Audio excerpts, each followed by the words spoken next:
US doesn't score, they're out of the World Cup. This is unreal.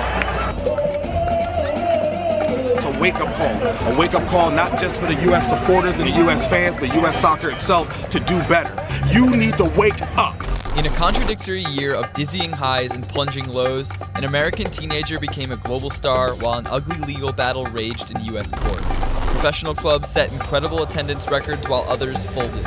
And the United States prepared to bid for a World Cup 8 years from now, but failed to qualify for the one this summer. These events revealed both the true instability and soaring potential of American soccer, and created a high-stakes power struggle for the soul of the game in our country, moving into 2018 and beyond. But to understand how we got here, you have to go back to 2011, when Jurgen Klinsmann was introduced as manager of the U.S. national team. At the time, Klinsmann's hiring signaled a new era of ambition for the U.S. men's national team, daring fans to dream of a World Cup trophy in the not-so-distant future. The confidence resonated with fans who began to grow the game at both the club and country level. But after 5 years, that World Cup dream was never fulfilled, and instead, Klinsmann left behind a trail of unremarkable performances, no true playing style, and a perilous qualifying situation when he was fired in late 2016. So as the game was growing in popularity, it was also developing systemic and fundamental issues at the highest levels. Screams for a promotion and relegation system, the battle between NASL and USL for who the true second division is, the women's team still battling for equality with the men, and now a World Cup without the US. All of which culminated in 2017, the most inconceivable year in American soccer. On March 3rd, Major League Soccer kicked off its 22nd season and welcomed 2 new teams into the league, Minnesota United and Atlanta United. Atlanta drew 55,000 fans in its first game, a record number, and continued to set attendance records all season. 1 week later, Christian Pulisic scored a goal against Benfica in the Champions League, one of many high-profile moments for the Dortmund player who became a true global superstar, an unprecedented status for an American. In April, a joint bid was announced between the US, Mexican, and Canadian federations to host the 2026 World Cup. In June, the U20 youth national team advanced to the quarterfinals of the U20 World Cup. In July, the US men's national team won its first Gold Cup since 2013. In August, USL side FC Cincinnati made a dream run to the US Open Cup semifinals, breaking several attendance records along the way. It's been absolutely unreal, the amount of people that have come out for our games. On September 5th, U.S. Soccer stripped the North American Soccer League of its Division II status, kicking off a contentious legal battle.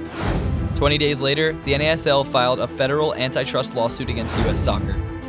On October 4th, U.S. Soccer released a revised list of 32 potential host cities for the 2026 World Cup bid.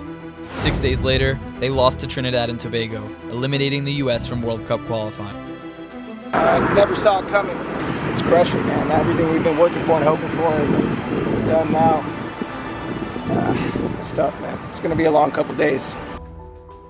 In the fallout of the loss, players, coaches, and officials came under fire, and while head coach Bruce Arena stepped down, USSF President Sunil Gulati refused to do so, attempting to continue his 11-year tenure. 3 days later, on October 16th, news broke that Columbus Crew owner Anthony Precor was looking to move his team to Austin, Texas. Reaction was fierce and swift, and against the backdrop of a playoff run, the Save the Crew movement was born.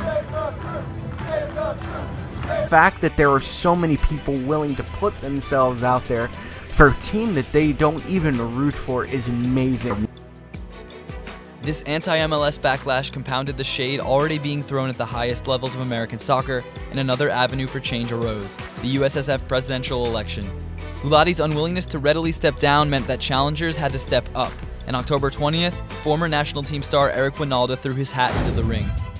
On November 5th, the Second Court of U.S. Appeals denied the NASL's injunction, essentially ruling in favor of U.S. soccer and throwing the NASL's survival into jeopardy. I imagine we see the end of the NASL and unfortunately, maybe a number of their clubs. On November 6th, NBC sports analyst and former pro Kyle Martino entered the USSF presidential race. In mid-November, the NASL and USL finals were held a day apart. The San Francisco Deltas beat the New York Cosmos in the NASL, and Louisville City beat Swope Park Rangers for the USL title. While Louisville will defend their trophy in 2018, the NASL champion Deltas folded days later. On December 4th, Sunil Gulati formally withdrew from the USSF presidential race. The next day, Kathy Carter, the president of the marketing arm of Major League Soccer, emerged from seemingly nowhere as a viable candidate for the presidency. And 2 days later, Hope Solo also announced her candidacy. 4 days after that, Toronto FC beat Seattle Sounders in MLS Cup, securing their first ever treble and setting new standards of excellence for how to run a club in MLS. A week later, an appeals hearing was held in the NASL vs. USSF lawsuit, a last-ditch attempt for the NASL to save their league. And on December 20th, Nashville was awarded an MLS expansion team. The events of 2017 have made 2018 pivotal. The USSF presidential election will be held in February, and the winner will play a huge role in deciding this country's sporting future. Another MLS expansion team, Los Angeles FC, will launch its inaugural season in March. As it awaits the court's decision, the NASL will shift to an international calendar and begin play in the fall. And while the rest of the world will turn their eyes to Russia this summer, the US will still have to grapple with its failure. But failure is just an opportunity to come back even stronger. With an official World Cup bid on the horizon and more Americans than ever falling in love with the game, we have a real shot at getting this right. By embracing the things that give us hope and working to eliminate the infighting and egos that plague our game at the highest level, we can bring our game back.